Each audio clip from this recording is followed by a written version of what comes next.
Diaspora Haïti, c'est toute nouvelle la caille. Mais revenons tout de suite sur l'actualité du week-end. Le témoin numéro 1 dans le cadre de l'assassinat du président Jovenel Moïse n'est autre que sa veuve, la première dame d'Haïti, Martine Moïse, qui est revenue des États-Unis où elle a été soignée. Elle préparera bien sûr les obsèques de son mari qui auront lieu vendredi au Cap Haïtien. Nous retrouvons à Port-au-Prince le Comte d'Or. Les cheveux coupés courts, toutes de noir, vêtues, un bras en écharpe, en arborant un gilet pare-balles sur sa robe, c'est d'un pas hésitant, mais déterminé que Martine Moïse, la veuve du président assassiné, Jovenel Moïse, a regagné Port-au-Prince après un séjour de 10 jours à l'hôpital en Floride. L'ex-première dame avait, rappelons-le, été blessée par balle le 7 juillet dernier lors de l'attaque qui avait coûté la vie à son époux. Vous avez donc, M. Richard, raison de la présenter comme la témoin numéro 1 du manicide présidentiel. Il va sans dire que Martine Moïse revient au pays pour préparer les obsèques de son mari, défunt, qui auront lieu au Cap Haïtien ce vendredi matin. Mais nul doute également qu'elle devrait aussi pouvoir formuler quelques déclarations très importantes dans le cadre de l'enquête. Certainement, d'ailleurs, que lors de ces soins prodigués aux États-Unis, les agences fédérales américaines ont dû déjà recueillir ce que d'aucuns jugent comme pouvant être des révélations, capables de faire encore progresser l'enquête en cours. D'ailleurs, découvrons à présent l'analyse intéressante de la chroniqueuse de la chaîne YouTube haïtienne Tax 609. De retour au pays, ancienne première dame, Martine Moïse dit attirer attention en pile monde. Par rapport avec réaction sécurité rapprochée par rapport avec poignée de main Jean Tabay Claude Joseph Lamé, Jean Tabay mini justice Rockefeller Vincent Lamé, par rapport avec périmètre de sécurité ou dressé pour lui, et par rapport avec fleur te poté bali et finalement fleur ça yo joindre à la poubelle. Donc, il y a une quantité de réaction, il y a une quantité de comportement qui posé qui suscité nous-mêmes pour nous analyser yo. Et c'est pas seulement moi-même, il y a un paquet de monde qui ont même cherché une explication à ce qui s'est passé. Par exemple, Yannick Joseph, SPNH 17, tout le monde connaît Yannick Joseph, policier ça, qui a mené combat pour la police nationale dans le syndicat. Eh bien, Yannick de lui-même, Martine, avec poignée de main, ça, Martine, bah, monsieur, c'est tout comme il dit. Il dit, blanche, la bouche, moi, il limite. Moi, pas qu'à parler. Mais comment il est devant coupable, m'a souké, mais yo, pour me dire, c'est vous-même qui fait ça. 7 syllabes pour chaque souké, mais. Elle do ko sa vrai vaudouisant yo ak vrai gangan yo connaît yo ouais ça fait là. Donc pour Yannick Joseph là, l'amé ça yo Martine Bay ni Claude Joseph ni Rockefeller Vincent qui c'est ministre justice ça c'est un indicatif lié. C'est comme si Martine identifie l'exemple yo comme monde qui t'a censé coupable, qui t'a censé complice dans sac fait dans assassinat et ancien président Jovenel Moïse. Donc Yannick Joseph qui peut venir expliquer nous parce que nous-mêmes nous pas mystiques, nous pas comprendre ça fait là, nous seulement ouais, Martine bah monsieur on l'en solide, on l'en jam et puis c'est tout. Donc si ou même ou gain et petit porte mystique ça on comprendre ça fait là, expliquez-nous éclairez nous pas nous plus lumière parce que nous voulons aider des populations comprendre vraiment. Est-ce que nous là? Et il y a l'autre bagaille tout qui attire attention nous. Gros paquet de débat qu'a fait et sur le fait que garde de sécurité Martine là, li mari Paul Claude Joseph, premier ministre par intérim là, et puis li fait le fait back pour le faire n'importe machine là. Gen moun qui dou c'est malhonnête, gen moun qui dou c'est dérespectant, gen moun qui trouve humiliant, gen moun qui même dou garde de sécurité assez pousser Claude Joseph si c'est pas Vincent Kimbel, si c'est pas Rockefeller Kimbel, Claude Joseph blague à terre. Tellement d'explications, tellement mon y a cherché une excuse, y a cherché maquiller, y a cherché et mettons les deux sur ça fait là. Mais on va pour nous connaître. Tout monsieur ça qui rentre là avec Martine Moïse. Yo gen mission par yo. Que ce soit ça qui délimité Martine Moïse avec tout le monde qui vient pour passer d'elle, que ce soit l'autre agent sécurité qui te retiré Claude Joseph pour arriver fermer porte machine là, pour établir protection Martine Moïse, yo même ce travail yo a fait. Nous autres haïtiens nous souvent ouais le mal en tout, yon façon pour nous toujours critiquer, pour nous faire toller, pour nous faire paquet de paroles en pile. De ça qui passe à là, ou gen pour retenir de bagaille, nan retour Martine Moïse en Haïti. Premier bagaille c'est que Martine Moïse c'est la principale témoin. Donc li doit toujours sous haute surveillance en permanence, li doit toujours gen moun k'ap sécuriser, li doit toujours gen moun qui gon yeux sous li. Et sachez que Diaspora Haïti TV retransmettra en direct intégral les obsèques du président défunt Jovenel Moïse. Ce sera ce vendredi à partir de 10h du matin. Noticias Caracol qui était cité non Claude Joseph. Et ces accusations portées contre Claude Joseph, présenté comme le véritable commanditaire de l'assassinat de Jovenel Moïse, ont été portées par Noticias Caracol, la chaîne colombienne. Pierre-Richard Midi nous explique tout dans le détail. Noticias Caracol qui était cité non Claude Joseph comme un principal cerveau assassinat Jovenel Moïse fait claguer une nouveau bombe. Noticias Caracol prend connaissance de déclaration d'un témoin clé dans le dossier qui impliquait non seulement Premier ministre Claude Joseph, mais tout autorité était censée protéger Jovenel Moïse par la police qui menait actuellement l'enquête là. Il dit que gagné participation, fois ça, il n'y a pas allé au conditionnel, mais au affirmatif, gagné participation. Claude Joseph, président par intérim, non, puisque c'est Claude Joseph qui a le président actuellement, même il n'est pas président vrai. Monsieur Terry réagi pour dire qu'il minimisait, déclaration, Noticias Caracol, blablabla. Et puis il y a l'ambassadeur d'Haïti qui Colombiato qui était démenti, même gens que directeur général de la police, la Claude Joseph Tefel. Noticias Caracol dit que le gagné mène comme preuve plusieurs déclarations mercenaires qui faites par enquêteur FBI qui a travaillé sur le dossier. Mercenaire a dit, moins sûr que c'est le premier ministre là qui fait tuer Jovenel Moïse. Qui était une approche capitaine qui a mené l'opération. Mais monsieur pas traité Haïti pour une raison, il était retourné en Colombie, donc il n'est pas sous place dans le moment de l'opération. Jusqu'à présent, FBI pour jamais démentir le journal là. Déclaration d'une mercenaire qui est impliqué dans le dossier, fait qu'on est que, il était prévu pour gagner un juge dans la cour cassation qui était fait partie de complot au début. Est-ce que c'est complot ça que Dimitri Era dit qu'il était écrasé en février? Le journal n'a pas dit ça. Cependant, le journal a souligné que il y a une section dans la police nationale d'Haïti qui était fait partie de plan pour renverser Jovenel Moïse. Est-ce que c'est unité spécialisée qui t'a protégé Jovenel Moïse, à savoir USGPN, USP, 4 teams? Je ne l'ai pas détaillé. Mon témoin l'a parlé de capitaine Rivera. Qu'il y a un juge qui était avec eux. Elle est de l'appareil judiciaire. Il fait partie de la Cour suprême. Mais nous-mêmes, nous dit la Cour suprême, mais nous-mêmes, nous dit la Cour cassation. Jusqu'à un moment ça, chef complot, c'était Christian Sanon, docteur que vous arrêté, qui était aspiré pour devenir président. Capitaine n'a dit, Sanon, pas de vraiment cerveau dossier. Parce qu'il n'y a pas de dimension politique pour devenir jouer rôle président de la Jovenel Moïse. C'était un phare, c'était une couverture. Ils ont également expliqué que rôle Dimitri Era, chef sécurité, l'une chef sécurité président, qui était passé Colombie à plusieurs reprises, t'es venu faire gagner deux groupes mercenaires. Un groupe qui sous compte Dimitri Era, un autre groupe qui sous compte Capitaine Rivera. Donc pour bien comprendre, opération montée avec deux groupes mercenaires. Je ne l'ai pas expliqué, apparemment ensemble des groupes mercenaires qui ont tué Jovenel. L'autre groupe mercenaire qui a porté secours, ça fait qu'il y a un bruit qui dit que c'est mercenaires colombiens qui ont mené Martin Moïse, l'hôpital, même la police avant hier de CPJ dit que c'était la police qui était mené Martin Moïse l'hôpital. Donc il y a deux groupes mercenaires qui étaient dans l'opération. Une c'était sous compte Dimitri, et l'autre qui était sous compte le capitaine Rivera, qui lui-même en bas actuellement, il y a un petit frère qui est Jonathan Rivera qui mourit. Nous étions le groupe des Colombiens et le groupe de Dimitri. Nous étions soi-disant ennemis. Je suis sûr que c'est le Premier ministre qui a ordonné sa mise à mort, soit avec notre groupe, soit avec le groupe de Dimitri. Mais en réalité, c'était la même opération. En fin de compte, après assassinat fin comète, mercenaires colombiens dit que vous trahi. Et ça fait autorité va te sauver parce que tu as une promesse que les gens qui t'engagent te fait et que rien pas ta privé puisque Claude Joseph va prendre pouvoir et ça que parole là te dit. Mais oui, nous avons côté qui trahi, là autant de même Claude Joseph encore dans la première intervention, il dit que mercenaires c'est colombien, les ça ils viennent comprendre que vous trahi et que vous pas de plan d'exfiltration. Parce que Claude Joseph autorité haïtienne, la police qui t'est engagée, qui était dans le plan, t'es promet pas bien aucune traque, pas aucune arrestation, puisque vous pas de contrôle pouvoir. Et pourtant, même que Joseph là, ça qui paraît incohérent, pour ça que Joseph fait qu'un bé, moun qui capable de dénoncer lui, ça ne peut pas comprendre, mais c'est même que Joseph là, vous venez comprendre qui trahit, lui dit que, dans la télévision, dans le communiqué là, que c'est Colombien qui tue Jovenel Moïse. Ce premier ministre a tendu un piège. Attendez bien, ça sont témoins qui ont parlé par FBI et que le journal a gagné, témoignage là, en complet dans la main. Il a dit, capitaine Rivera, que nous avons le commandant second d'Haïti alors. Les gens se demandent pourquoi il n'y avait pas-il de plan d'exfiltration.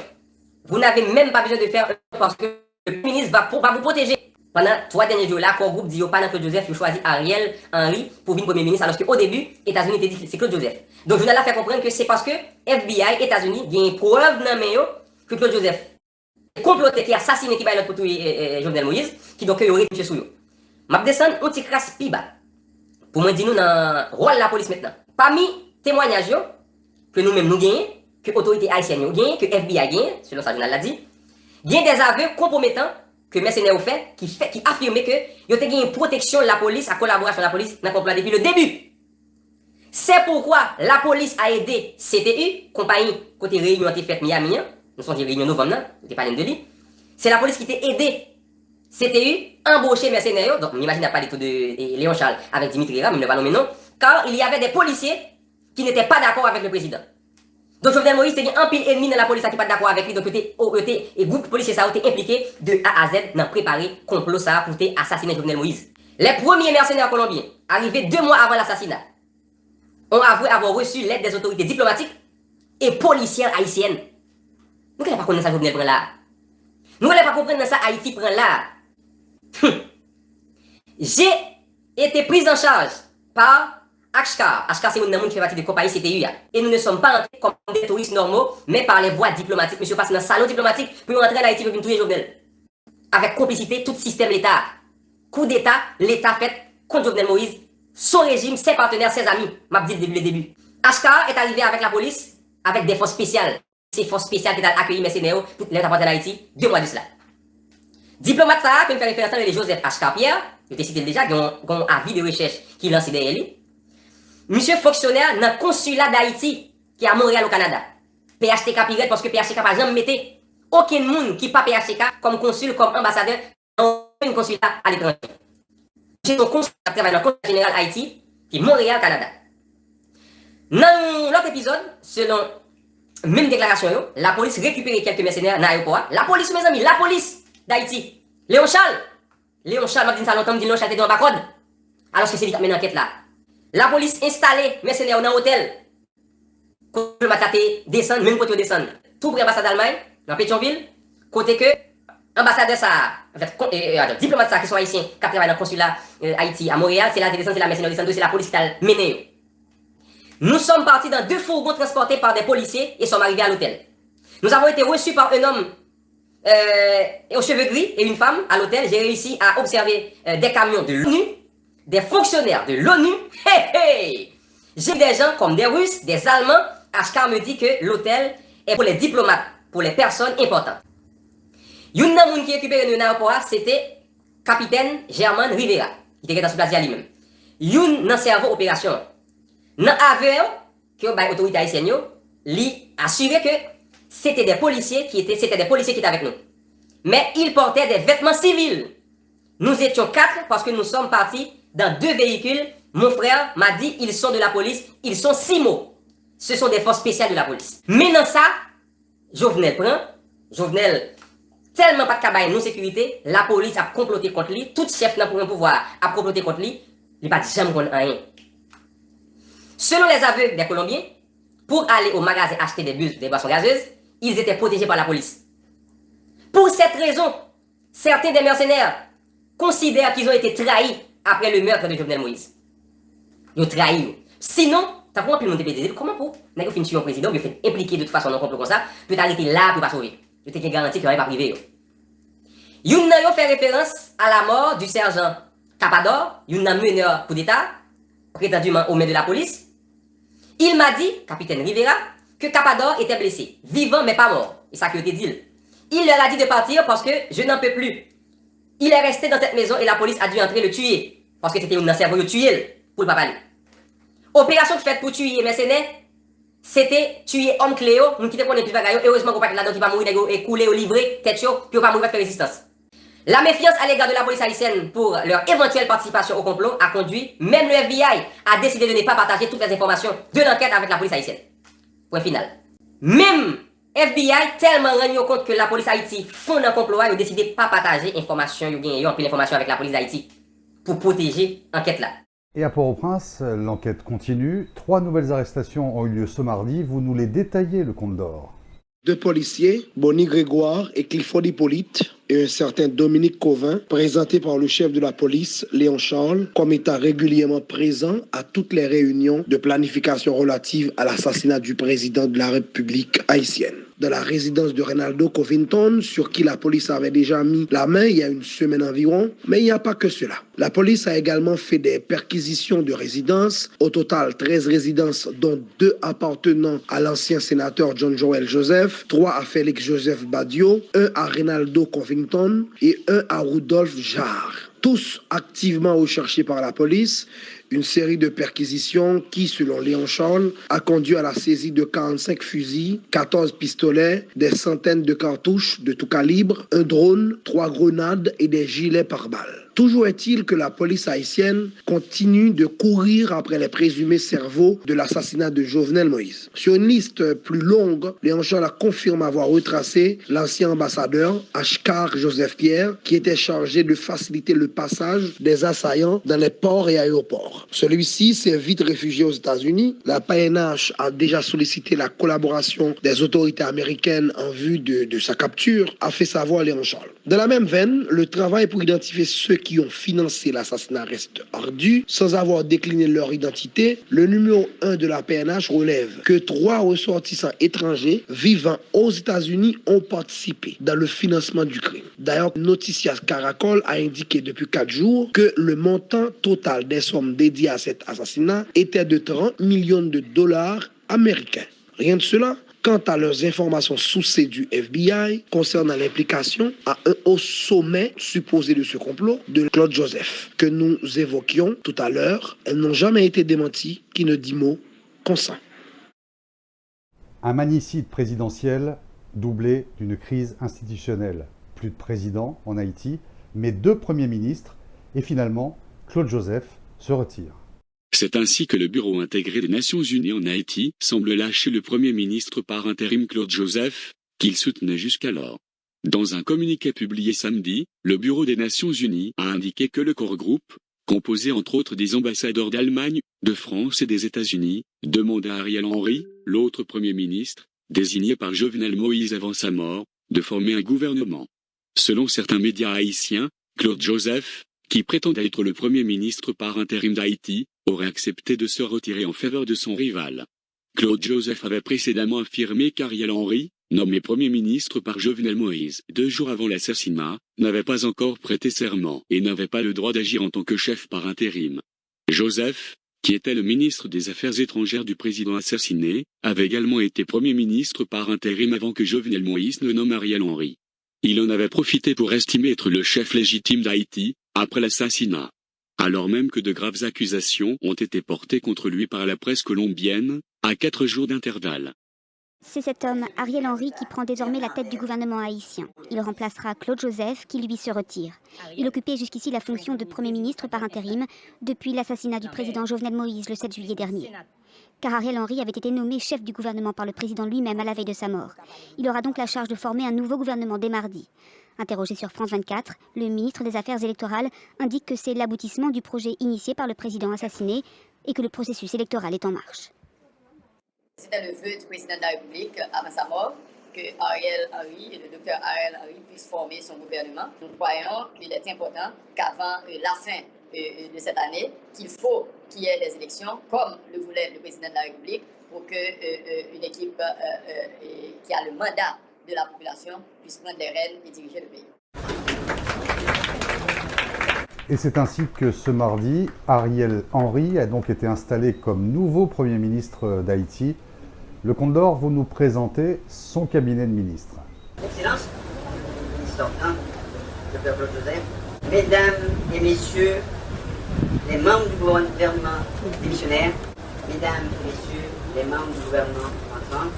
Un cabinet formé plus de 15 ministres. Pour le ministère des Affaires étrangères, c'est toujours Claude Joseph, ex-premier ministre AI, qui a été indexé dans l'assassinat du président Jovenel Moïse par un quotidien colombien. Pour le ministère de la Justice, c'est toujours Rockefeller Vincent. Il a été aussi ministre sur la présidence de Jovenel Moïse. Pour le ministère de l'Intérieur et de la collectivité territoriale, c'est Litz Kittel. C'est un membre actif de Petite des Salines. Pour le ministère de la Planification, c'est Déracimmon Dieuseul. C'est quelqu'un de l'opposition politique, bon ami de Ronnie Colin. Pour le ministère des Finances, c'est toujours Patrick Boisvert. Pour le ministère des Affaires sociales, c'est une portefeuille assurée par le Premier ministre. Je vais parler de Ariel Henry. Pour le ministère de l'Éducation nationale, c'est Marie-Lucie Joseph. C'est une référence de la société civile. Pour le ministère de la Santé, c'est toujours Dr Marie-Greta Roy. Pour le ministère des Travaux publics, c'est Rode Toussaint, référé par la société civile. Culture et communication, c'est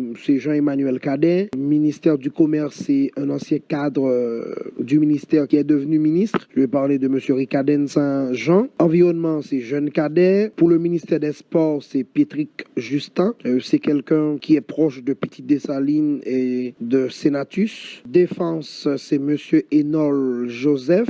Il est référé par le KID d'Evans Paul, ex-premier ministre. Le tourisme, c'est Luz Gerta Cassandra François. Et puis, pour le ministère des Haïtiens vivant à l'étranger, je vais parler de Judith Nazareth Auguste. Et conditions féminines, c'est Sophia Loreus. C'est toujours des acteurs de la société civile. Donc, parlons de la société civile. L'ambassade américaine a salué le cabinet d'Ariel Henry, le fait qu'il ait composé pas mal de gens qui sont référés de la société civile, même si pour d'autres, ce sont des gens, c'est vrai, qui sortent de la société civile, mais c'est des gens qui sont référés implicitement par le secteur politique. La question qu'on pose maintenant, est-ce que ce gouvernement va pouvoir organiser les élections? Est-ce qu'effectivement ce gouvernement a tous les supports? Parce que généralement, aujourd'hui, on a assisté à une conférence de presse du secteur démocratique disant que ce gouvernement, c'est un affront à la démocratie. Il y a certains personnages du paysage politique, tout comme le sénateur Yuri Latortue, qui croit qu'un gouvernement doit être le produit du consensus. Mais un fait est certain, c'est que Ariel Henry a une mission, et l'ultime mission, c'est d'organiser les élections. Et d'ailleurs, il a précisé dans son discours, il a promis aux gens qu'il va aborder les questions liées à l'insécurité. Il faut rappeler aussi que jusqu'à présent, c'est difficile pour les gens qui sortent du centre-ville pour aller à Carrefour, parce que Martissant devient un cauchemar, un point noir. C'est la même réalité pour La Saline, c'est la même réalité pour Croix-des-Bouquets, et c'est toujours la même réalité dans d'autres provinces qui sont dirigées ou bien encore qui sont dominées par des gangs. Donc la question de l'insécurité, c'est une urgence. En débutant cette cérémonie, je suis certain que, comme moi, vous avez une pensée spéciale pour le président de la République, victime de ce drame national de la nuit du 6 au 7 juillet en cours. Je vous prierai donc de vous mettre debout pour observer un moment de silence et de recueillement.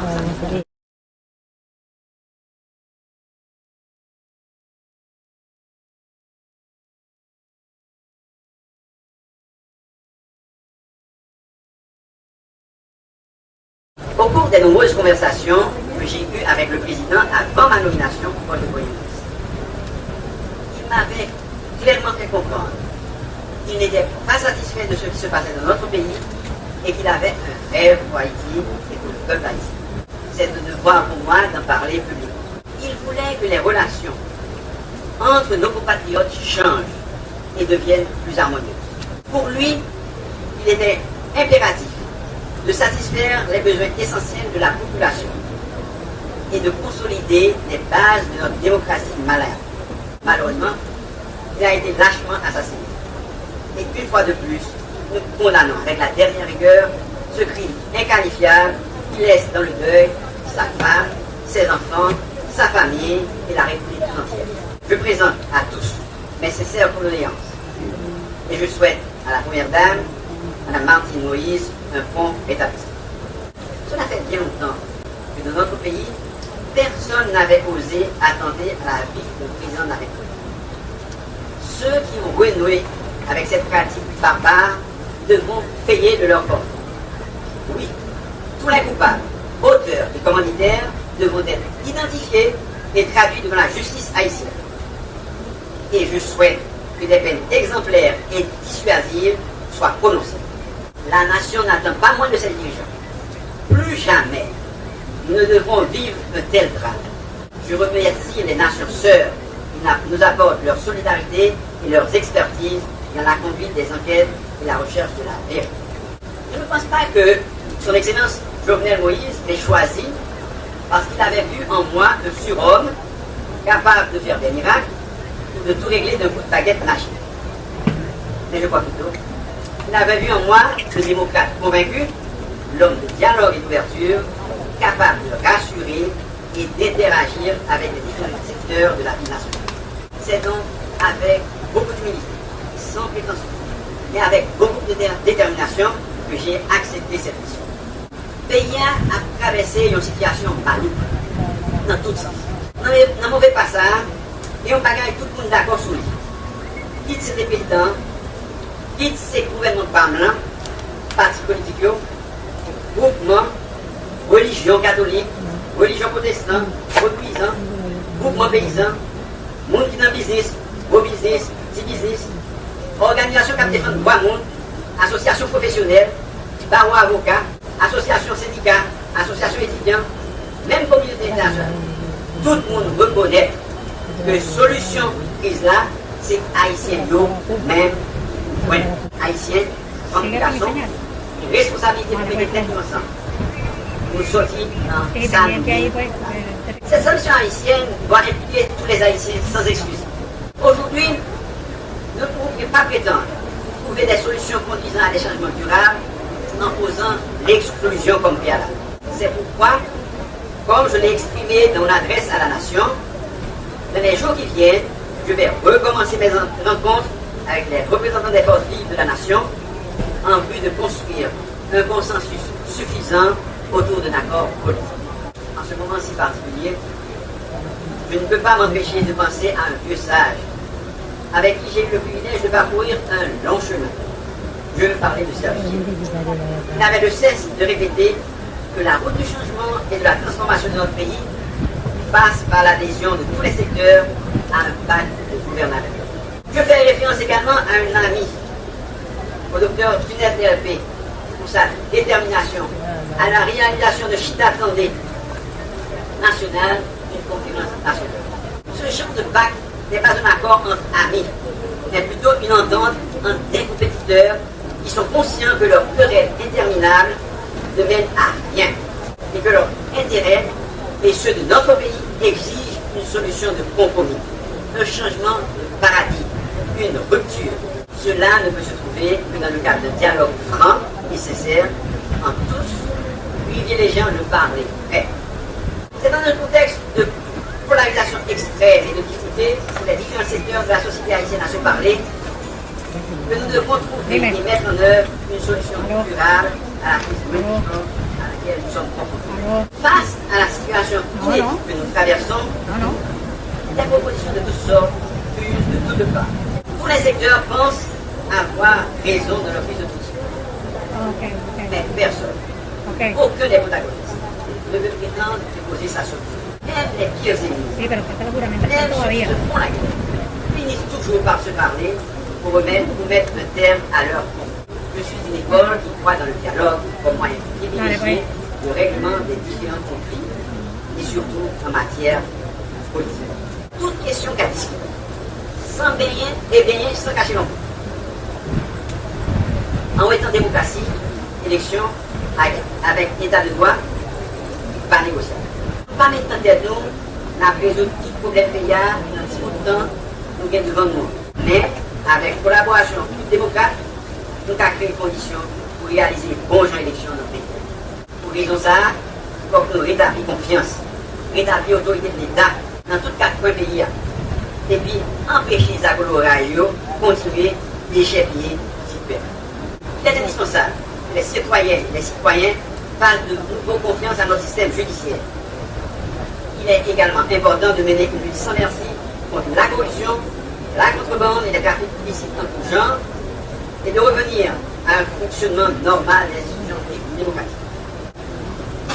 Mon gouvernement fera tout ce qui est possible pour créer un environnement favorable pour une reprise de l'économie et pour attirer des investissements dans le pays, créer des emplois et garantir des perspectives d'avenir pour notre jeunesse. Nous échappons nous laissons-nous bien bas devant tout le monde, femmes ou garçons, victimes en bas d'actes de violence, en bien monde mourir, bien qui blessé, que médical à tout bien.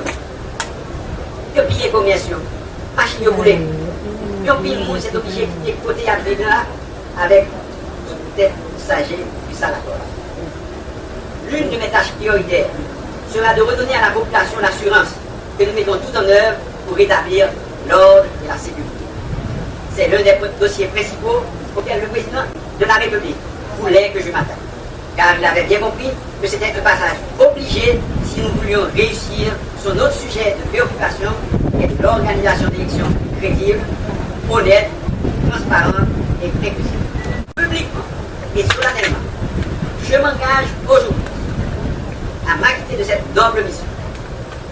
De concert avec les forces de l'ordre sur le terrain, nous allons nous atteler à créer un environnement sécuritaire, fiable et stable en vue de faciliter la reprise des activités politiques en toute sérénité à travers le pays et de favoriser une participation massive, la plus élevée possible, des citoyennes et des citoyens en âge de voter. La police nationale et les forces armées d'Haïti sont appelées à jouer un rôle prépondérant dans la lutte contre l'insécurité et la criminalité dans le pays. Elle doit répondre efficacement à cette responsabilité que lui confère la loi, garantir l'ordre et la sécurité. Aujourd'hui, plus que jamais, la population haïtienne a besoin de vous, policières et policiers de tout rang et de tout grade, membres des forces armées d'Haïti, pour enrayer ce spectre lugubre qui entraîne le désarroi de notre société. La bataille contre l'insécurité, nous devons la gagner et nous la gagnons. Vous ne serez pas seul dans ce combat. Je m'engage à renforcer la capacité opérationnelle de l'institution policière et de l'armée, mieux répondre à la trilogie homme, mission, moyen. Soyez à la hauteur de cette tâche, c'est assigné. Ayez toujours la loi comme boussole. La nation tout entière en a acte de votre vie. Pour repartir sur de nouvelles bases, il faudra donner l'assurance à nos compatriotes qui pourront, autant marquer, choisir librement celles et ceux qu'ils veulent voir à la tête de l'État, au Parlement et dans les collectivités locales. Notre système électoral sera crédible, honnête, transparent et garantira aux partis politiques et à leurs candidats qu'aucun camp ni aucune personne ne sera favorisée. Il est également urgent de mobiliser les moyens de concert avec nos partenaires pour combattre la COVID-19, pour augmenter les capacités de prise en charge des malades et pour rendre disponibles des vaccins pour tous ceux qui le désirent. J'en profite pour remercier la communauté internationale pour les lots de vaccins offerts au peuple haïtien. Le travail est compliqué, pas petit, pas facile.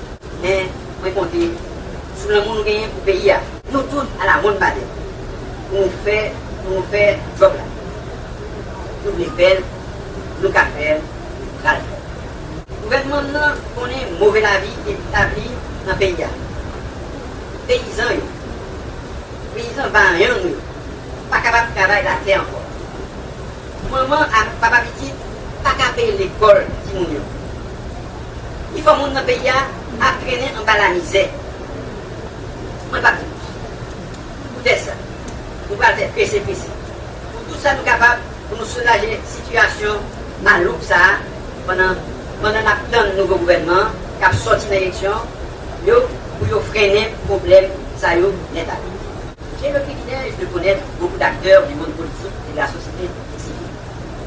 Pour avoir fait un bout de chemin avec nombre d'entre eux, je vais me mettre au travail immédiatement et prendre mon bâton de pèlerin pour aller à leur rencontre, pour leur expliquer ma mission. Je ferai de mon possible pour les convaincre que c'est ensemble, par le dialogue, dans la concertation, que nous pourrons nous en sortir et construire un projet national qui nous rassemble tous. Le temps est à l'unité et à la stabilité. Je demande au peuple haïtien de continuer à démontrer sa maturité politique en maintenant un climat calme et serein à travers le pays. À nos concitoyens du secteur privé, formel et informel, et à quelque niveau que ce soit, je donne l'assurance qu'un environnement favorable à l'investissement sera créé. Le secteur des affaires est un levier important dans le développement du pays. Je souhaite une collaboration active entre mon gouvernement et vous. Quant à nos partenaires de la communauté internationale, nous comptons sur votre soutien. Comme vous l'avez déjà manifesté dans le passé, envie de faire face aux urgences de l'heure. Mes frères et sœurs de la diaspora, ici connus, je reconnais votre implication dans le développement du pays. Vous constituez un pôle de ressources inépuisables dans la construction de la nouvelle Haïti. Vous n'avez jamais manqué d'affirmer et de réaffirmer votre fierté et votre attachement à votre pays, à notre pays, Haïti. Mon gouvernement entend collaborer étroitement avec vous pour la refondation de la nation. Aux membres de la presse, je dis de continuer à servir le pays, à soutenir notre démocratie.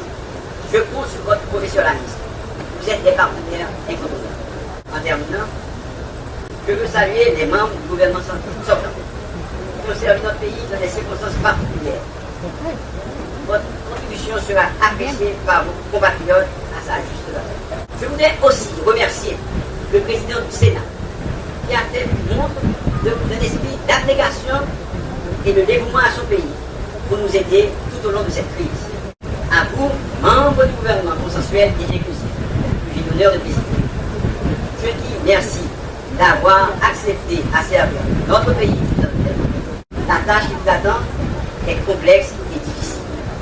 Notre chemin sera semé d'embûches de toutes sortes. En vous décidant à vous joindre à moi, vous n'avez pas choisi la facilité. Je crois qu'avec votre courage, votre détermination et votre patriotisme, nous pouvons ensemble relever les nombreux défis qui nous attendent. Plusieurs dossiers brûlants sont en souffrance et attendent votre expertise. Il n'y aura pas de période d'observation. Le travail commence dès la fin de cette cérémonie. Bonne besogne pour le pays, pour la patrie, marchons unis. Que Dieu bénisse Haïti.